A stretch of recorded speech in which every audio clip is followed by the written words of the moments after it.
ಆಯುಷ್ ಟಿವಿಯ ವೀಕ್ಷಕ ಪ್ರಭುಗಳಿಗೆ ನಮ್ಮ ಮನೆ ವೈದ್ಯ ಕಾರ್ಯಕ್ರಮಕ್ಕೆ ಹೃತ್ಪೂರ್ವಕವಾದಂತಹ ಸ್ವಾಗತ. ಬಂಧುಗಳೇ, ಮೊದಲಿಗೆ ಆಮವಾತ ಅಂದರೆ ಏನು ಮತ್ತು ಅದರ ಲಕ್ಷಣಗಳೇನು, ಅದರ ಸಮಸ್ಯೆ ಏನೆಲ್ಲ, ನಮಗೆ ಅದರಿಂದ ನಾವು ಹೊರಬರಲಿಕ್ಕೆ ಏನೆಲ್ಲ ಮಾಡಿಕೊಳ್ಳಿಕ್ಕೆ ಸಾಧ್ಯ ಅನ್ನೋದ್ರ ಬಗ್ಗೆ ತಿಳ್ಕೊಳ್ಳೋಣ. ನಾನು ನಿಮ್ಮ ಪಾರಂಪರಿಕ ಆಯುರ್ವೇದ ವೈದ್ಯ, ಸನಾತನ ವೈದ್ಯ ಪರಂಪರೆಯನ್ನು ನಮ್ಮ ಹಿರಿಯರಿಂದ ಕಲಿತು ಮತ್ತು ಗುರು ಹಿರಿಯರಿಂದ ಕಲಿತು, ಗುರು ಪರಂಪರೆಯಿಂದ ಕಲಿತು ವೈದ್ಯ ಪದ್ಧತಿಯನ್ನು ಮುಂದುವರಿಸ್ಕೊಂಡು ಹೋಗ್ತಾ ಇದ್ದೇನೆ. ಇದರ ಜೊತೆಗೆ ಯೋಗ ಶಿಕ್ಷಕ ಕೂಡ ಹೌದು. ನನ್ನ ಹೆಸರು ಹರಿಕುಮಾರ್ ಅಂತೇಳಿ.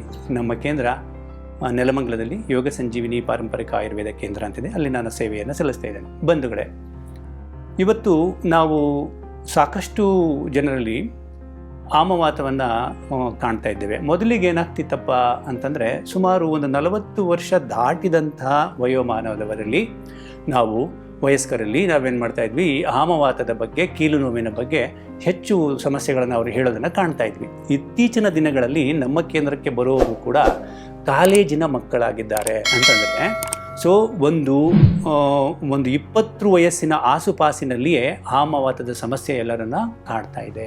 ಅಲ್ಲಿ ನೋವು ಬರೋದು, ಸೊಂಟಗಳಲ್ಲಿ ನೋವು ಬರೋದು, ಕುತ್ತಿಗೆ ಭಾಗದಲ್ಲಿ ನೋವು ಬರೋದು, ಶೋಲ್ಡರ್ನಲ್ಲಿ ನೋವು ಬರೋದು, ಹೀಗೆ ಒಂದೊಂದು ಭಾಗದಲ್ಲಿ ಒಬ್ಬೊಬ್ಬರಿಗೆ ಕಾಣಿಸ್ಕೊಳ್ಳೋಕೆ ಶುರು ಆಗುತ್ತೆ ಲಕ್ಷಣಗಳು. ನಾವು ಅದ್ರ ಕಡೆ ಗಮನನೇ ಕೊಡಲ್ಲ. ಅದಕ್ಕೆ ಬೇಕಾಗಿರುವಂತಹ ಸರಿಯಾದ ಪೋಷಕ ಸತ್ವಗಳನ್ನು ನಾವು ನೀಡಲ್ಲ. ಇದು ನಿಜವಾಗಿಯೂ ಕೂಡ ಆಸ್ಪತ್ರೆಯ ಕಾಯಿಲೆ ಅಲ್ಲ. ಇದೇನಪ್ಪ ಇದು, ಆರ್ಥರೈಟಿಸ್ಗೆ ಈಗ ಅದೇನು ರಿಪ್ಲೇಸ್ಮೆಂಟ್ ಸರ್ಜರಿಗಳನ್ನು ಮಾಡ್ತಾರೆ, ಇದು ಮಾಡ್ತಾರೆ ಅಂತಂದರೆ ಇದು ಆಸ್ಪತ್ರೆ ಕಾಯಿಲೆ ಅಲ್ಲ ಅಂತ. ಖಂಡಿತವಾಗಿಯೂ ಸರ್ಜರಿ ಮಾಡಲೇಬೇಕು, ಯಾವಾಗ ಮಿತಿಮೀರೋದಾಗ.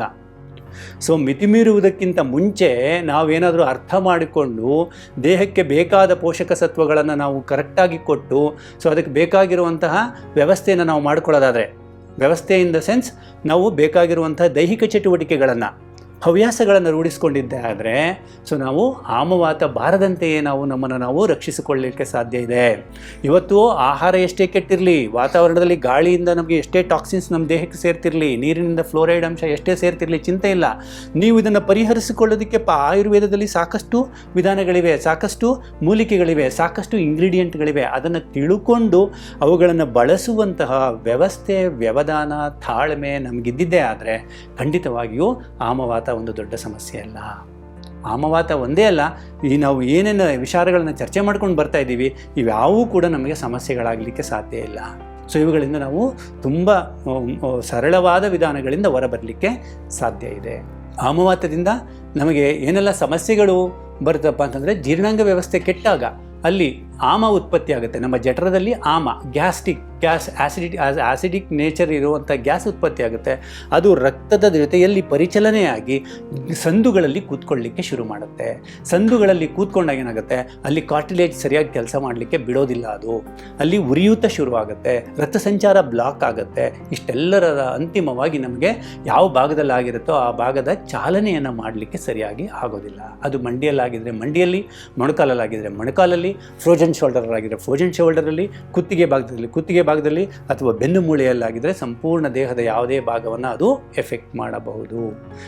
ಇದು ಆಮವಾತದ ಪ್ರಾಥಮಿಕ ಹಂತದ ಮಾಹಿತಿ. ಹಾಗಾದರೆ ಲಕ್ಷಣಗಳೇನು ಅಂತಂದರೆ, ಈಗ ಆಲ್ರೆಡಿ ನಾವು ಕವರ್ ಮಾಡೇ ಬಿಟ್ಟಿದ್ದೀವಿ. ಏನು ಮಾಡುತ್ತೆ, ಇಮ್ಡಿ ನೋವು ಫಸ್ಟ್ ಶುರುವಾಗುತ್ತೆ. ಅದು ಗ್ಯಾಸ್ಟ್ರಿಕ್ ಜೊತೆಯಿಂದನೂ ರಿಲೇಷನ್ ಇದಕ್ಕೆ ಶುರುವಾಗಿರುತ್ತೆ. ಗ್ಯಾಸ್ಟ್ರಿಕ್ಕಿಂದನೂ ಗ್ಯಾಸ್ಟ್ರಿಕ್ಕಿಗೂ ಸಂಬಂಧವೂ ಇರುತ್ತೆ. ಡೈಜೆಸ್ಟಿವ್ ಸಿಸ್ಟಮ್ ಯಾವಾಗ ನಮಗೆ ಕೊಲಾಪ್ಸ್ ಆಗ್ತಿದೆ, ಆಮವಾತ ಇಮಿಡಿಯೇಟಾಗಿ ಬರುತ್ತೆ ಹಿಂದೆನೇ. ಹಾಗಾಗಿ ಏನು ಮಾಡುತ್ತೆ, ಹೊಟ್ಟೆ ಉಬ್ಬರ, ಮತ್ತು ನಿಮಗೆ ಅಲ್ಲಿ ಬೆನ್ನಿನಲ್ಲಿ ನೋವು ಬರುವಂಥದ್ದು, ತುಂಬ ಬೆನ್ನು ನೋವು, ಕೆಳಬೆನ್ನಿನಲ್ಲಿ ಹೆಚ್ಚು ನೋವು ಬರುವಂಥದ್ದು. ಆಮೇಲೆ ಸರ್ವೈಕಲ್ ಏನಾದರೂ ಪ್ರಾಬ್ಲಮ್ ಆಗಿತ್ತು ಅಂತಂದರೆ ಕುತ್ತಿಗೆ ಭಾಗದಲ್ಲಿ ತುಂಬ ನೋವು ಬರ್ತಕ್ಕಂಥದ್ದು. ಇಂತಹ ಹಲವಾರು ಸಮಸ್ಯೆಗಳು, ಲಕ್ಷಣಗಳು ನಮಗೆ ಮುಂಚೆನೇ ಗೋಚರಿಸಲಿಕ್ಕೆ ಶುರು ಮಾಡುತ್ತೆ. ಹಾಗಾದರೆ ಇದಕ್ಕೆ ನಾವು ಮನೆಮದ್ದಾಗಿ ನಾವೇನೆಲ್ಲ ಮಾಡ್ಕೊಳ್ಳಿಕ್ಕೆ ಸಾಧ್ಯ ಇದೆ ಅಂತ.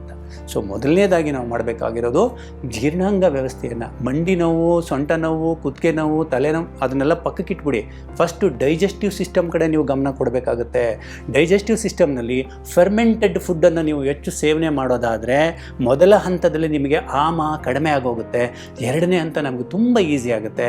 ಉರಿಯೂತಕ್ಕೆ ಬಂದಿರೋದಕ್ಕೆ ಏನು ಚಿಕಿತ್ಸೆ ಕೊಡ್ಬೋದು ಕೊಟ್ಟು ಜಾಯಿಂಟ್ಸ್ ಮೂಮೆಂಟನ್ನು ನಾವು ಈಸಿಯಾಗಿ ಮಾಡ್ಕೊಳ್ಳಿಕ್ಕೆ ಸಾಧ್ಯ ಆಗುತ್ತೆ. ಸೊ ಫಸ್ಟ್ ನಾವೇನು ಮಾಡಬೇಕು, ಫರ್ಮೆಂಟೇಷನ್ ಫುಡ್ಡು ಅಂದರೆ ನಾವು ಹಿಂದಿನವ್ರು ಏನು ಮಾಡ್ತಾಯಿದ್ರು, ರಾತ್ರಿ ಮುದ್ದೆ ಮಾಡ್ತಿದ್ರು, ನೀರಲ್ಲಿ ಮುಳುಗಿಸಿಡ್ತಿದ್ರು, ಬೆಳಗ್ಗೆ ಎದ್ದು ಅದಕ್ಕೆ ಮಜ್ಜಿಗೆ ಹಾಕಿ ಅದಕ್ಕೆ ಈರುಳ್ಳಿ ಹಾಕಿ ಸೇವನೆ ಮಾಡ್ತಿದ್ರು. ಕನಿಷ್ಠ ವಾರದಲ್ಲಿ 2 ದಿನನಾದರೂ ನಾವು ಈ ಕೆಲಸವನ್ನು ಮಾಡ್ತಾ ಬಂದರೆ ಖಂಡಿತವಾಗಿಯೂ ನಮಗೆ ಆಮವಾತದ ಬರುವಂತಹ ಸಮಸ್ಯೆಗಳಿಂದ ನಾವು ದೂರ ಬರ್ಬೋದು, ಬಾರದಂತೆ ತಡ್ಕೊಳ್ಳಿಕ್ಕೆ ಸಾಧ್ಯ ಇದೆ. ಸೊ ಅದರ ಜೊತೆಗೆ ಒಂದು ಚೂರ್ಣವನ್ನು ನಾವು ಮಾಡ್ಕೊಳ್ಬೋದು. ಆ ಚೂರ್ಣದಲ್ಲಿ ಕೆಲವೊಂದನ್ನು ನಾವು ಮನೆಯಲ್ಲಿ ಮಾಡ್ಕೊಳ್ಳಿಕ್ಕೆ ಸಾಧ್ಯ ಇಲ್ಲ. ಕೆಲವೊಂದು ಗ್ರಂಥಿಗೆ ಹಣ್ಣಿಂದ ನೀವು ತರಬೇಕಾಗುತ್ತೆ, ಸ್ವಲ್ಪ ಅಶ್ವಗಂಧದ ಪೌಡ್ರನ್ನು ತರಬೇಕಾಗುತ್ತೆ, ಸೊ ಹಾಗೆ ಕಪ್ಪು ಜೀರಿಗೆಯನ್ನು ತರಬೇಕಾಗುತ್ತೆ. ಸೊ ಇದು ಎರಡನ್ನೂ 1 ಗ್ರಾಮಷ್ಟು ನೀವು ಹಾಕ್ಕೊಂಡು, ಜೊತೆಗೆ ಅಮೃತ ಬಳ್ಳಿಯನ್ನು 1 ಗ್ರಾಮಷ್ಟು ಹಾಕ್ಕೊಂಡು, ಸೊ ಅದಕ್ಕೆ ಸ್ವಲ್ಪ ಬೆಲ್ಲವನ್ನು ಹಾಕಿ ಕುದಿಸಿ ಕಷಾಯವನ್ನು ಮಾಡಿ ಬೆಳಗ್ಗೆ ಮತ್ತು ಸಂಜೆ ನೀವು ಅದನ್ನು ಸೇವನೆ ಮಾಡ್ತಾ ಬಂದರೆ ಸೊ ನಮಗೆ ಆಮವಾತದ ಪ್ರಖರತೆಯನ್ನು ಕಡಿಮೆ ಮಾಡಿಕೊಳ್ಳಿಕ್ಕೆ ಸಾಧ್ಯ, ಅದರಿಂದ ಹೊರಬರಲಿಕ್ಕೂ ಸಾಧ್ಯ. ಇನ್ನು ಜಾಯಿಂಟ್ಗಳಲ್ಲಿ ಆಗಿರುವಂತಹ ಉರಿಯೂತಕ್ಕೆ ಮತ್ತು ರಕ್ತ ಸಂಚಾರ ಚೆನ್ನಾಗಿ ಆಗಬೇಕು ಅಂತಂದರೆ ಒಂದು ಮಸಾಜ್ ಆಯಿಲನ್ನು ನೀವು ಪ್ರಿಪೇರ್ ಮಾಡ್ಕೊಳ್ಬೇಕಾಗತ್ತೆ. ಈ ಮಸಾಜ್ ಆಯಿಲ್ಗೆ ಏನೆಲ್ಲ ಬೇಕು ಅಂದರೆ ಎಳ್ಳೆಣ್ಣೆ, ಸಾಸಿವೆ ಎಣ್ಣೆ, ಕೊಬ್ಬರಿ ಎಣ್ಣೆ, ಎಳ್ಳೆಣ್ಣೆ, ಸಾಸಿವೆ ಎಣ್ಣೆ, ಕೊಬ್ಬರಿ ಎಣ್ಣೆ ಮತ್ತು ಹರಳೆಣ್ಣೆ ಇದಿಷ್ಟನ್ನು ತೊಗೋಬೇಕು. ಸೊ ಇದಿಷ್ಟನ್ನು ಸಮ ಪ್ರಮಾಣದಲ್ಲಿ ಬೆರೆಸಿ ಸೊ ನೀವು ಅದನ್ನು ಏನು ಮಾಡಬೇಕು, ಅದನ್ನು ಕಾಯಿಸ್ಕೊಳ್ಬೇಕು. ಅದರಲ್ಲಿ ಬೇಕಾದರೆ ನೀವು ಒಂದು ಸ್ವಲ್ಪ ಅರಿಶಿಣವನ್ನು ಹಾಕಿ, ಮುಂದೆ 2 ಇಲಕ್ಕು ಬೆಳ್ಳುಳ್ಳಿಯನ್ನು ಹಾಕಿ, ಸ್ವಲ್ಪ ಪಚ್ಚಕರ್ಪೂರವನ್ನು ಹಾಕಿ ಅದನ್ನು ನೀವು ಕುದಿಸ್ಕೋಬೇಕು. ಲೋ ಫ್ಲೇಮಲ್ಲಿ ಅದನ್ನು ಬಿಸಿ ಮಾಡಿಕೊಂಡು ಶೇಖರಣೆ ಮಾಡಿಟ್ಕೊಂಡು ಅದನ್ನು ರಾತ್ರಿ ಮಲಗುವಕ್ಕಿಂತ ಮುಂಚೆ ನೀವು ಅದನ್ನು ಅಪ್ಲೈ ಮಾಡಬೇಕು. ಬೆಳಗ್ಗೆ ಎದ್ದು ಸ್ವಲ್ಪ ಬಿಸಿನೀರಿನ ಕಾವಟವನ್ನು ಕೊಟ್ಕೊಂಡು, ಅದರಲ್ಲೂ ನೀವು ಬಿಸಿನೀರಿನ ಕಾವಟವನ್ನು ಕೊಡುವಾಗ ಏನು ಮಾಡಬಹುದಪ್ಪ ಅಂತಂದರೆ ಎಕ್ಕದ ಎಲೆಯನ್ನು ತೊಗೊಂಬರ್ಬೇಕು, ಇಲ್ಲ ಹರಳೆಣ್ಣೆ ಎಲೆಯನ್ನು ತೊಗೊಂಬರ್ಬೇಕು. ಅದನ್ನು ಒಂದು ಸ್ವಲ್ಪ ದೀಪದಲ್ಲಿ ಬಿಸಿ ಮಾಡಿ ಅದರ ಮೇಲ್ಗಡೆ ಕೊಟ್ಟು ಕಾವಟವನ್ನು ಕೊಡಬೇಕು. ಮಂಡಿ ಆಗಿದ್ದರೆ ಮಂಡಿ, ಬೆನ್ನಾಗಿದ್ದರೆ ಬೆನ್ನು, ಭುಜ ಆಗಿದ್ದರೆ ಭುಜ.